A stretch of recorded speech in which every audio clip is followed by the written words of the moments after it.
کہ شرک اللہ تعالیٰ کے ہاں سب سے حساس معاملہ ہے، اور شرک کبھی بھی معاف نہیں ہوگا، چاہے انسان اس دنیا میں جتنی بھی نیکیاں کر لے، لیکن اگر گناہوں کے اندر شرک شامل ہو گیا تو اللہ تعالیٰ ان نیکیوں کو قبول نہیں فرمائیں گے۔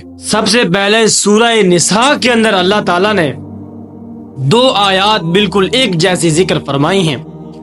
پہلی آیت نمبر 48، اس کے اندر فرمایا ان اللہ لا یغفر ان یشرک بہ ویغفر ما دون ذلک لمن یشاء، بے شک اللہ تعالیٰ تو شرک کبھی بھی معاف نہیں فرمائیں گے، شرک کے سوا اللہ تعالیٰ جو گناہ چاہیں گے معاف فرما دیں گے۔ ومن یشرک باللہ فقد افترى اسما عظیما، اور جو انسان شرک کرتا ہے اللہ کے ساتھ تو یہ ایک بہت بھاری گناہ لے کر آتا ہے۔ دوسری آیت نمبر 2، یہ بھی سورہ نساء کی آیت ہے، آیت نمبر 116، یہ بھی بالکل اسی جیسی آیت ہے، ان اللہ لا یغفر ان یشرک بہ ویغفر ما دون ذلک لمن یشاء، لیکن آخری ٹکڑا تھوڑا سا اس کا مختلف ہے، ومن یشرک باللہ فقد ضل ضلالا بعیدا، اور جس نے اللہ کے ساتھ شرک کیا یہ بہت دور کی گمراہی کے اندر گرا ہے۔ پھر اسی موضوع کو اللہ تعالیٰ نے تھوڑا اور مضبوط کرتے ہوئے سورہ مائدہ کی آیت نمبر 72 کے اندر فرمایا لقد کفر الذین قالوا ان اللہ هو المسیح ابن مریم، بے شک ان لوگوں نے تو بہت بڑا کفر کیا ہے جنہوں نے یہ کہا کہ اللہ تو وہی ہے جو عیسیٰ بیٹا مریم کا ہے۔ اسی آیت کے آخر میں اللہ تعالیٰ نے فرمایا کہ انہ من یشرک باللہ فقد حرم اللہ علیہ الجنہ، جس انسان نے اللہ کے ساتھ ذرہ برابر بھی شرک کیا اللہ تعالیٰ نے اس پر جنت کو حرام کر دی ہے۔ اس سے بھی سخت کلمات سورہ مریم کے اندر اللہ تعالیٰ نے فرمائے آیت نمبر 90 کے اندر تکاد السماوات یتفطرن منہ وتنشق الارض وتخر الجبال ہدا ان دعوا للرحمن ولدا، اللہ فرماتے ہیں کہ زمین و آسمان پھٹ جائیں گے ان کے اس کلمے کی وجہ سے، جو انہوں نے اتنا بھاری کلمہ بولا ہے، زمین و آسمان پھٹ جائیں گے، پہاڑ ریزہ ریزہ ہو جائیں گے۔ کیا کلمہ؟ ان دعوا للرحمن ولدا، کہ رحمان نے اب بیٹا بنا لیا ہے، تو یہ بھی شرک کے بارے میں، یہ بہت بھاری اور وزنی اور سخت کلمات۔ اس کے علاوہ سورہ زمر کی آیت نمبر 65 میں تو اللہ تعالیٰ نے حد فرما دی، اللہ نے فرمایا وَلَقَدْ أُوحِيَ إِلَيْكَ وَإِلَى الَّذِينَ مِن قَبْلِكَ، اے محبوب آپ پر اور آپ سے پہلے جتنے بھی انبیاء اکرام گزر گئے ان کی طرف یہی وحی کی گئی تھی لَإِنْ أَشْرَكْتَ لَيَحْبَطَنَّ عَمَلُكَ وَلَتَكُونَنَّ مِنَ الْخَاسِرِينَ، اگر آپ نے بھی اللہ کے ساتھ شرک کیا تو آپ بھی خسارہ پانے والوں میں سے۔ اسی آیت کو اللہ تعالیٰ نے تھوڑا اور وسیع فرمایا سورہ انعام آیت نمبر 88 کے اندر، وہاں اللہ تعالیٰ نے سارے نبیوں کا ذکر کیا، حضرت ابراہیم، اسماعیل، موسیٰ، عیسیٰ، تمام انبیاء، پھر آخر میں فرمایا کہ ان میں سے 18 نبیوں کا ذکر ہے، پھر فرمایا کہ ان میں سے کچھ ایسے ہیں جو ان کے بھائی ہیں، ان میں سے کچھ ایسے ہیں جو ان کے باپ ہیں، کچھ ان کے بیٹے ہیں، اور سارے نبیوں کو اب اللہ تعالیٰ نے گن لیا اور فرمایا وَلَوْ أَشْرَكُوا لَحَبِطَ عَنْهُمْ مَا كَانُوا يَعْمَلُونَ، اگر یہ لوگ بھی انبیاء کرام بھی شرک کرتے، حالانکہ انبیاء شرک نہیں کر سکتے، اگر یہ بھی شرک کرتے تو ان کے بھی سارے اعمال ضائع ہو جاتے۔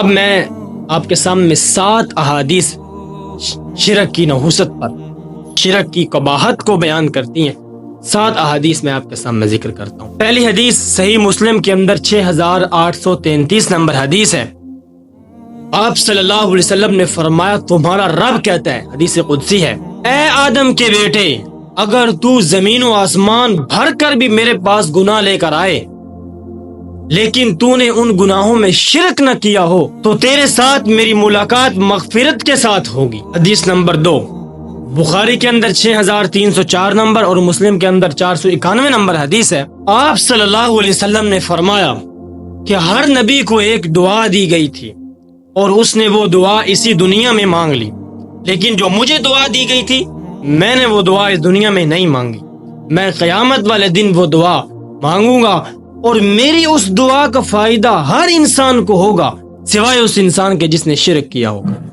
اس کو میری دعا کا کوئی فائدہ نہیں ہوگا۔ حدیث نمبر 3 بخاری کے اندر 6500 نمبر حدیث ہے، حضرت معاذ بن جبل رضی اللہ تعالیٰ عنہ فرماتے ہیں کہ میں رسول اللہ صلی اللہ علیہ وسلم کے ساتھ سواری پر سوار تھا اور میرے اور رسول اللہ کے درمیان صرف اونٹ کے کجاوے کا فرق تھا، اس کے سوا رسول اللہ اور میرے درمیان کسی چیز کا فرق نہیں ہے، یہ اپنا فاصلہ اور محبت بیان کر رہے ہیں۔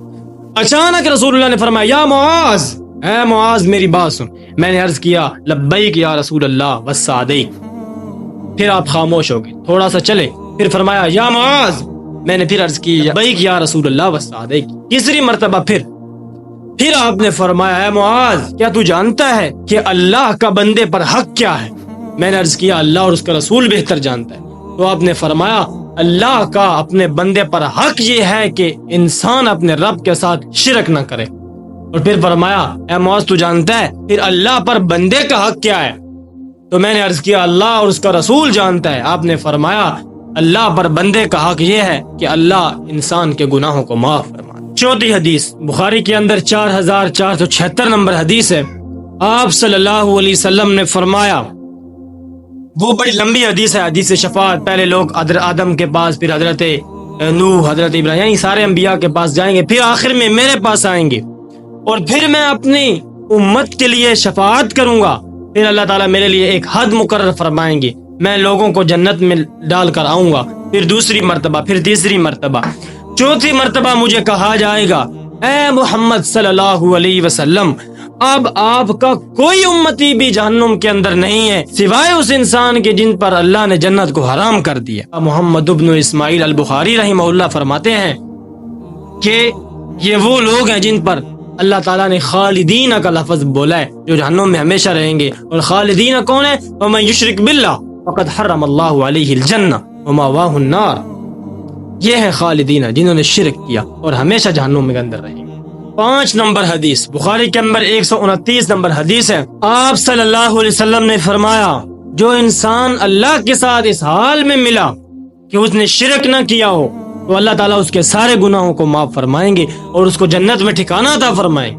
حضرت انس نے عرض کی اللہ کے رسول کیا میں یہ بات لوگوں کو بتا دوں؟ آپ نے فرمایا نہیں انس, یہ بات لوگوں کو نہیں بتانی, لوگ اس پر بھروسہ کر بیٹھیں گے اور اعمال کو چھوڑ دیں گے. حدیث نمبر 6 مسلم شریف کے اندر کتاب الایمان میں حدیث ہے. آپ صلی اللہ علیہ وسلم نے فرمایا اس دنیا میں سب سے بڑا گناہ یہ ہے کہ تم اپنے رب کے ساتھ شرک کرو حالانکہ اس نے تمہیں پیدا کیا. یعنی یہ کتنا بڑا دھوکہ ہے اور غداری ہے کہ انسان اسی رب کے ساتھ بے وفائی کرے جس نے اس کو پیدا کیا ہے. حدیث نمبر 7 مسلم شریف کے اندر کتاب الایمان میں حدیث ہے. حضرت عبداللہ ابن مسعود فرماتے ہیں کہ رسول اللہ صلی اللہ علیہ وسلم کو معراج والی رات 3 تحفے دیے گئے تھے, سورۃ الفاتحہ اور سورہ بقرہ کی آخری 2 آیات, اور فرمایا اے محبوب آپ کے ہر امتی کو معاف کر دیا جائے گا سوائے اس انسان